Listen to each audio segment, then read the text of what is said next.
성경 말씀 미가서 6장 1절에서 8절입니다. 너희는 여호와의 말씀을 들을지어다. 너는 일어나서 산을 향하여 변론하여 작은 산들이 내 목소리를 듣게 하라 하셨나니 너희 산들과 땅의 견고한 지대들아 너희는 여호와의 변론을 들으라. 여호와께서 자기 백성과 변론하시며 이스라엘과 변론하실 것이라. 이르시기를 내 백성아 내가 무엇을 내게 행하였으며 무슨 일로 너를 괴롭게 하였느냐. 너는 내게 증언하라. 내가 너를 애굽 땅에서 인도해 내어 종노릇하는 집에서 속량하였고 모세와 아론과 미리암을 내 앞에 보냈느니라. 내 백성아 너는 모압 왕 발락이 꾀한 것과 부올의 아들 발람이 그에게 대답한 것을 기억하며 시딤에서부터 길갈까지 이 일을 기억하라. 그리하면 나 여호와가 공의롭게 행한 일을 알리라 하실 것이니라. 내가 무엇을 가지고 여호와 앞에 나아가며 높으신 하나님께 경배할까? 내가 번제물로 1년 된 송아지를 가지고 그 앞에 나아갈까? 여호와께서 천천의 수양이 아니라 만만의 강물 같은 기름을 기뻐하실까? 내 허물을 위하여 내 맏아들을 내 영혼의 죄로 말미암아 내 몸의 열매를 드릴까? 사람아 주께서 선한 것이 무엇임을 내게 보이셨나니 여호와께서 내게 구하시는 것은 오직 정의를 행하며 인자를 사랑하며 겸손하게 내 하나님과 함께 행하는 것이 아니냐. 아멘. 우리가 하나님을 섬기면서도 하나님의 마음을 잘 모를 때가 참 많습니다. 이제 이런 것들이 결국은 우리의 신앙의 갈등도 되고 문제가 되게 되는데, 오늘 성경에 하나님께서 원하시는 것이 무엇인가 라는 것을 미가 선지자는 정확하게 기록하고 있습니다. 자, 오늘 읽었던 미가서 6장 8절에 보면 사람아 주께서 선한 것이 무엇임을 내게 보이셨나니 여호와께서 내게 구하시는 것은 오직 정의를 행하며 인자를 사랑하며 겸손하게 내 하나님과 함께 행하는 것이 아니냐. 그 전에 이제 미가 선지자가 나는 무엇을 가지고 하나님 앞에 나아갈까? 이제 그 부분이 6절과 7절이거든요. 내가 무엇을 가지고 여호와 앞에 나아가며 높으신 하나님께 경배할까? 내가 번제물로 1년 된 송아지를 가지고 그 앞에 나아갈까? 그러니까 하나님 앞에 나아갈 때 내가 무엇을 가지고 갈까? 우리 가끔 그런 생각이 들잖아요. 내가 누구를 만나러 갈 때도 내가 무엇을 가지고 갈까? 이런 생각이 들잖아요. 가장 좋은 것은 그 사람이 원하는 것을 가지고 갔을 때 제일 좋은 거죠, 사실은. 근데 그거를 알기가 쉽지가 않죠. 자, 7절에 보면 여호와께서 천천의 수양이나 만만의 강물 같은 기름을 기뻐하실까? 그러니까 하나님이 이제 미가서가 이제 혼자 생각을 하는 거예요. 하나님이 천천의 수양이나 만물의 강물 같은 기름을 기뻐하실까? 내 이름을 위하여 내 맏아들을, 즉 내 자식을, 장자를 하나님 앞에 드린다고 했을 때 하나님이 그걸 기뻐하실까? 하나님은 물론 우리의 재물을 기뻐 받으십니다. 그러나 그 재물보다 더 먼저 할 것이 있다고 하면서 이제 그게 이제 8절인데 여호와께서 내게 구하시는 것은 오직 정의를 행하며 인자를 사랑하며 겸손하게 내 하나님과 함께 행하는 것이 아니냐. 여기서 이제 하나님이 원하는 것이 세 가지가 나오거든요. 자, 그 세 가지를 간단하게 살펴보도록 하겠습니다. 첫 번째, 여호와께서 내게 구하시는 것은 오직 정의. 정의, 공의는 공평한 것을 말합니다. 그러니까 재판관이 공평하게 재판하는 그것을 정의라고 말하고 공의라고 말합니다. 그러니까 하나님이 행하신 모든 것은 공의롭다 이렇게 표현을 하는 거거든요. 그 말은 무슨 말이냐면 우리가 생각했을 때 좀 불공평한 것처럼 보이는 부분도 분명히 있을 수가 있지만 하나님은 우주적이고 전체적인 그림을 보았을 때 공평하다. 예를 들자면 이럴 수 있죠. 어떤 사람은 비가 안 왔으면 생각할 사람도 있을 수 있고 어떤 사람은 비가 왔을 수도 생각하는 사람이 있죠. 이게 자기 입장에서 생각을 하면은 비가 안 왔다고 생각한 사람은 비가 오니까 이거 너무 좀 불공평하다 이렇게 생각할 수도 있고 또 비가 와야 되는데 와야 된다고 생각하는 사람은 또 비가 안 오게 됐을 때 이거 너무 불공평하냐 이렇게 생각할지 모르겠지만 하나님은 전 우주적인 어떤 그런 측면에 봤을 때 그 모든 것은 공평하게 하신다 이렇게 표현할 수가 있습니다. 자, 두 번째가 뭐냐면 인자거든요. 오직 정의를 행함이 인자를 사랑하며 그랬거든요. 인자라 말은 무슨 말이냐면 이제 그 궁휼히 여기는 마음이에요. 궁휼히. 그러니까 이제 하나님이 우리를 궁휼히 여기는 마음을 그걸 이제 헤세드라고 그러는데 그것도 있지만은 여기서 말한 인자라는 것은 뭐냐면은 내가 이웃을 향해서 궁휼히 여기는 마음을 가집니다. 여러분, 내가 어떤 사람을 궁휼히 여기는 마음으로 보는 것과 그 마음이 없는 마음으로 보는 것과는 차원이 다릅니다. 궁휼히 여기는 마음으로 보면 있잖아요. 그러면 그의 아픔도 연약함도 이렇게 다 받아들이게 되고 이해가 되고 섬기게 되는 거죠.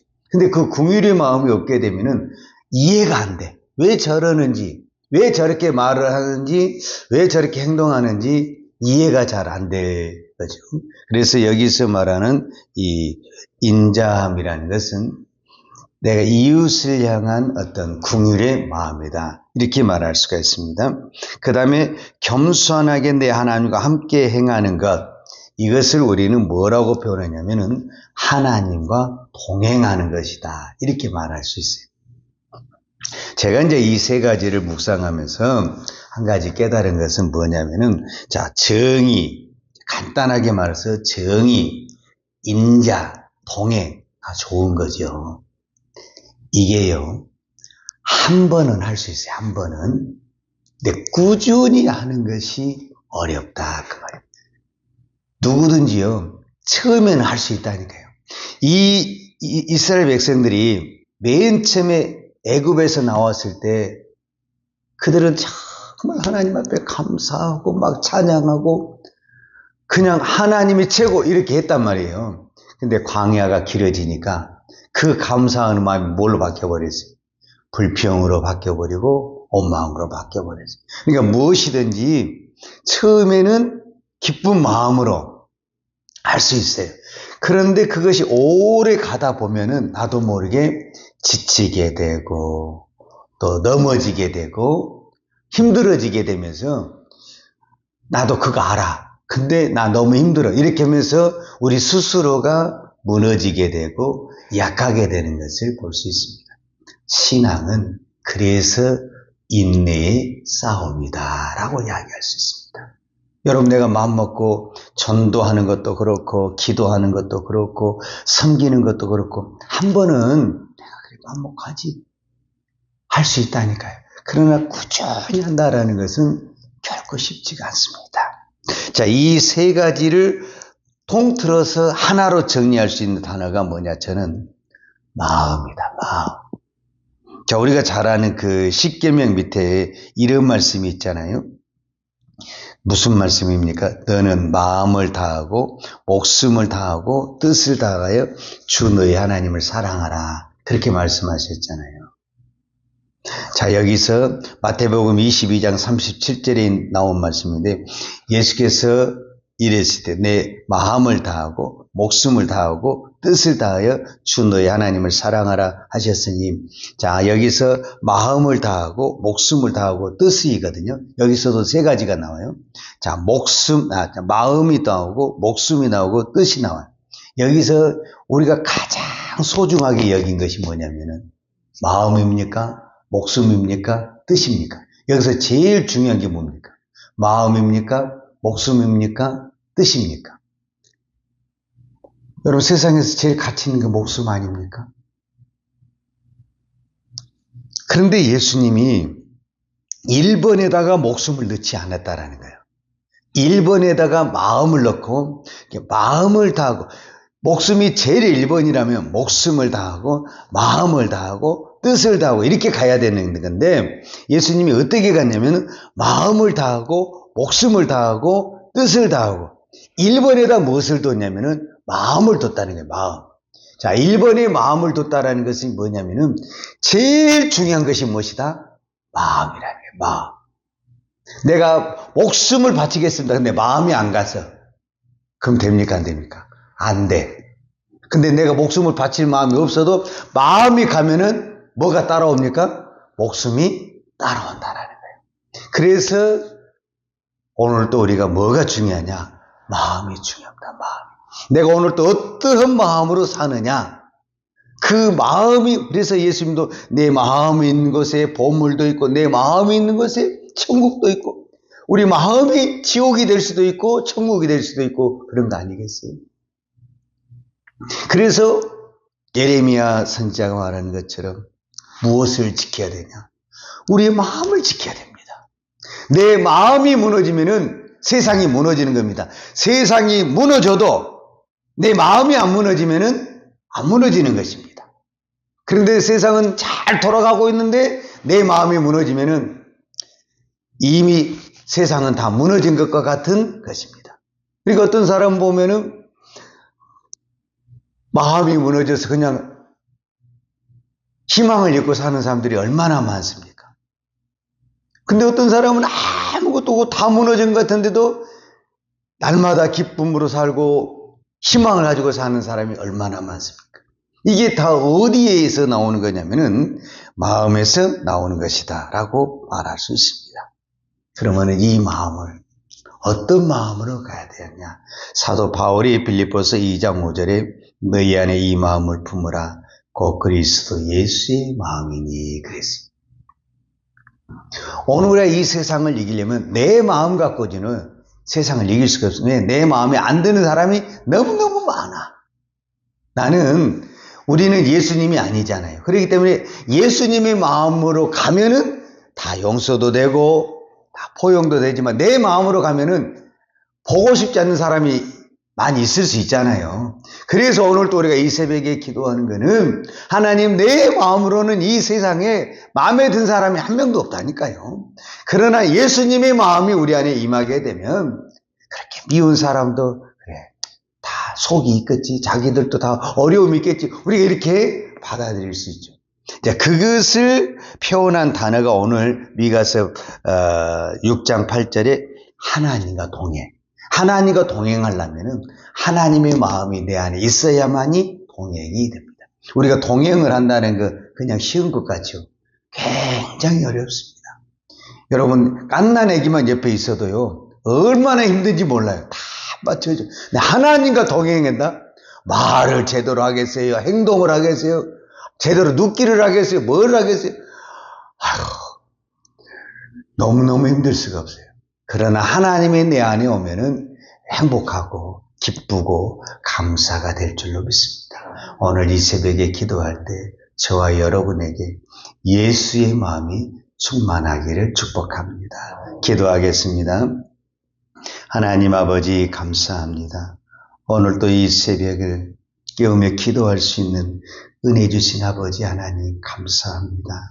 오늘도 우리의 기도가 내 마음만 하나님께 토론하는 그 기도가 아니라 이 기도를 통해서 하나님의 마음을 갖는 우리의 마음이 되기를 원합니다. 세상은 점점점 어두워지고 있고 악해지고 있습니다. 이럴 때일수록 우리가 하나님의 마음을 가지고 이 세상을 긍휼히 여기며 내가 먼저 회개하고 내가 먼저 용서하고 사랑하는 그 마음, 예수님의 마음을 우리에게 허락하여 주옵소서. 예수님의 이름으로 기도하였습니다. 아멘. 요한은 내게 복을 주시고 너를 지키시기를 원하며 요한은 걸굴로 내게 비추사 은혜 베푸시기를 원하며 요한은 걸굴을 내게로 향하여 드사 평강 주시기를 원하노라. 이제는 우리를 위하여 십자가에 돌아가신 우리 주 예수 그리스도의 은혜와 독생자를 아낌없이 보내주신 아버지 하나님의 무한하신 사랑과 성령님의 풍성한 은혜가 오늘도 예수의 마음을 가지고 믿음으로 살아내기를 원하는 살아가는 주의 종들 머리머리 예와 이 나라의 민족과 한국 교회 위에 온 열방의 이 생명의 복음을 증거하는 선교사님들 예와 살아가는 주의 자녀들 머리 위에 이제부터 영원토록 함께 있을지어다. 아멘.